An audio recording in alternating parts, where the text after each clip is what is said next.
and we're going to be talking to you about our business application that's called CallADoc. So,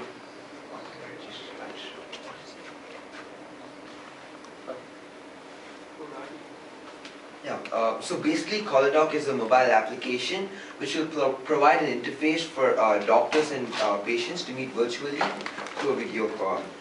The patients will also be able to call for an ambulance through this application, where a special algorithm has been designed which tracks the GPS location of the user and the GPS location of the closest ambulance and asks for an ambulance from this particular service. The patient will also be able to order for medicines from a pharmacy through our application, and the medicines will be delivered at your doorstep. Therefore, we aim to provide a complete medical experience through our application. So the team is myself, Rahil, this is Anudeep, and then we have two others here. One is Abhay, who's a web developer, and another person, Abhinav. He's the head of our business development team. And then we are our target customers. So we first did the customer segment activities and came up with 5 main customer segments who will be using our application. First one we came up was people who live far away from hospitals and would love to consult a doctor within 5 minutes or 5 seconds. This is useful for such people because they don't have to spend time going all the way to the hospital and covering such a long distance, and they will be benefited from a video call. And then we will also be benefiting people who are busy and would like to save time of their busy schedule and consult the doctor. And these people also would not want to take half a day off just to go to the hospital for a consultation for, let me say, a back pain or any such thing. And then this is a very important customer segment. It's mainly people who are aged around 60 or people who need long-term medical attention and who need it regularly.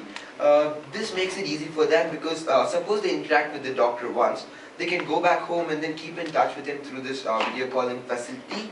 And also the ambulance feature and the pharmacist feature would come in use to these people because they are the ones who are at the risk of maybe an emergency situation, and they are the ones who would benefit from a pharmacy delivering the medicines at their doorstep. And then international customers are also one of our customer segments, especially the NRIs, I mean the Indians living in other countries. Let's take an Indian living in the US. He would love to have a consultation with an Indian doctor because it's the culture of Indian doctors. You ask them many questions. It's a normal thing with Indians. You see, you like asking doctors a lot of questions, and also the doctor will be more open, and the patient will be more open to an Indian doctor. And corporates will be a huge segment for us as they will be able to use our app. And this will, while conducting our validation survey, this was actually a gorilla that popped up.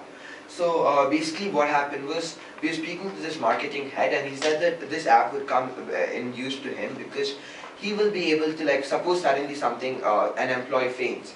He'll be able to use this application to check on what's the immediate need, immediate care, on what should be done immediately, to avoid any further risk and to reduce the risk. So these are our main target customers. And then this is the problem statement. That is, patients having a busy lifestyle will find it difficult to take a day off work just to consult a doctor. This was a main problem statement. We worked on this and we created many experiments regarding this. So this was an experiment to prove the problem statement, and the riskiest assumption was that patients will avail the services of a doctor virtually through a video call and they'll be comfortable with this. So this was done yesterday, and we visited 2 hospitals and spoke to about 20 patients who are busy and middle-aged and are in need for a good medical consultation, and they were waiting there for a consultation. So, and our measure was that if at least 8 patients out of 20 are interested with it, then our hypothesis is true. Actually, 8 out of 20 is a very low number, it's just 40%. And most people would prefer to take a higher number. We took 8 because what we thought was, considering it's medicine, which people are very personal about, and it's like an emotional thing. Once people start using it and once they start advising this to others, then the other people might pick it up and use it. So we thought that the early adapters wouldn't be that much, but surprisingly, our results were stunning, as we saw that more than 15% showed intent in using this app and availing this service. 30 seconds. Okay. Out of these 15 people also, at least 10 to 12 people were really excited about this. And then solution MVP. So we have developed a software prototype, and we believe that this is a good way of reaching out to customers, as it's interactive and also gives us an opportunity to market our product in public. So today morning we went on and marketed this in Garuda Mall. That's a pretty public place. And overall we see the positive feedback. However, we found a trend that women are less interested to use this kind of an application, and we went down to ask them, why do you say so? They say that they aren't very tech savvy and would need someone else's guidance in using this application. Couple more sentences and that's it. Okay, so we strongly feel that people will buy this product because healthcare these days is the topmost priority for most of the people, and here we are providing one of the easiest way to maintain one's health. This is just a click away from doctors, and also this can be very useful in emergency situations. Our app can also be used for immediate care. An employee suddenly faints and the manager can contact a doctor and know what immediate steps to take. Okay. And this is just stop here. I'm sorry, I have to. We're already over time. So yes, questions from you guys. Who is going to pay? Oh yeah, I haven't discussed the revenue thing, right? That was actually there in the marketing slide. The app is going to be free on the App Store and Google Play. However, when the customer pays the doctor for the consultation or the information the doctor is giving him, we will be receiving 10% of this, and the rest of the 90% will be going to the doctor. See, my view is that video calling will be a commodity, right? Just the way you can call a doctor today, you can call the doctor on a video phone tomorrow, right? So, I think the basic proposition is important today because it's new, but will be a commodity a couple of years from now, right? So, I'm not sure that that aspect of the app will be important as you go forward. Okay. So, the video calling aspect of it. Okay, we'll... Right? At the same time, I mean, if I can tell a quick story, what apps, how many apps do you have on your phone?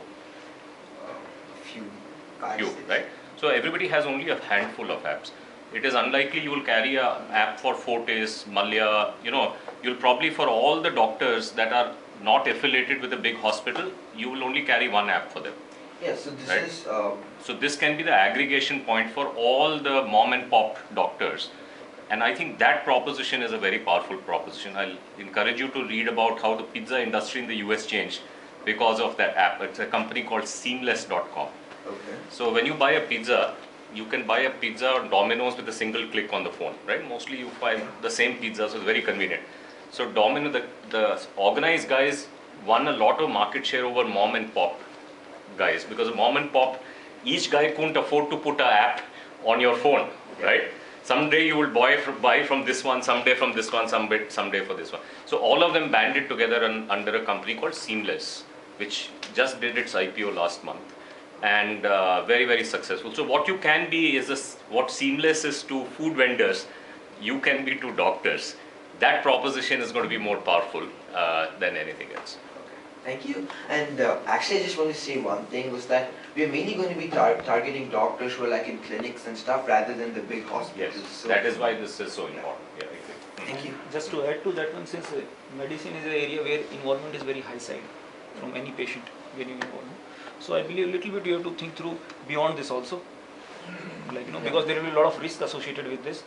So how to tackle those areas while you position this thing. So there's a local accelerator company you should check out called Praxify, right? So you have to be what Praxify will be to the big guys, you can be to the small guys. Okay. That is the way to look at this. Okay. Thank you. Anything, Adi, you want to add, because you are already in this Yeah, you should exactly. be able to give some kind of insight. Yeah, By the way, he's still in school. Huh? Yes, the judges don't know. He's still in school. He's in 9th. Yeah, never too late. Too early either. I think you'll figure it out who pays. The 10% from doctor is going to be a tough task. Okay. Because who's going to pay is a big challenge. Anything facing patient as a customer or consumer has been a big challenge in India. So if you rather solve doctor's problem and then he doesn't you don't cut his money. If it's 200 rupees, you take 10 rupees. Not going to like it. Okay.